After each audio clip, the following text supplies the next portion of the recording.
ஹாய்ங்க. நீங்கள் ப்ரெக்னெண்ட்டாக இருக்கீங்களா? இன்றைக்கி அதாவது சனிக்கிழமை சூரிய கிரகணம் அப்படிங்கிறது உங்களுக்கு தெரியுமா? அதில் நிறைய டவுட் இருக்கும். என்னெல்லாம் பண்ணணும், என்னெல்லாம் பண்ணக்கூடாது அப்படின்னு.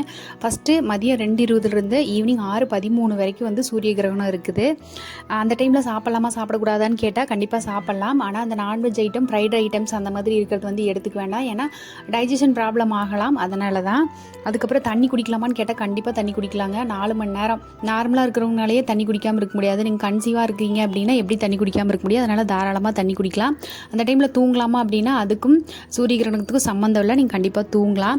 வெளியே எங்கேயும் போகக்கூடாதா அப்படின்னு கேட்டால் போகலாம். அதாவது எமர்ஜென்சி சுச்சுவேஷன் அப்படின்னா கண்டிப்பாக போகலாம். ஆனால் அந்த 4 மணி நேரமும் நீங்கள் வந்து அந்த சூரிய இதுலேயே இல்லாமல் கொஞ்சம் தள்ளி இருந்துக்கிட்டால் நல்லது. கிரகணம் முடிஞ்சோடனே குளிக்கணுமா அப்படின்னு கேட்டால் அந்த 4 மணி நேரம் நீங்கள் வெளியே இருந்தீங்க அப்படின்னா வரும்போது குளிச்சுட்டு வந்துக்கோங்க. இல்லை வீட்டுக்குள்ளே 4 செவத்துக்குள்ளே தான் நான் சேஃப்டியாக இருந்தேன் அப்படின்னா கண்டிப்பாக வேண்டியதில்லை.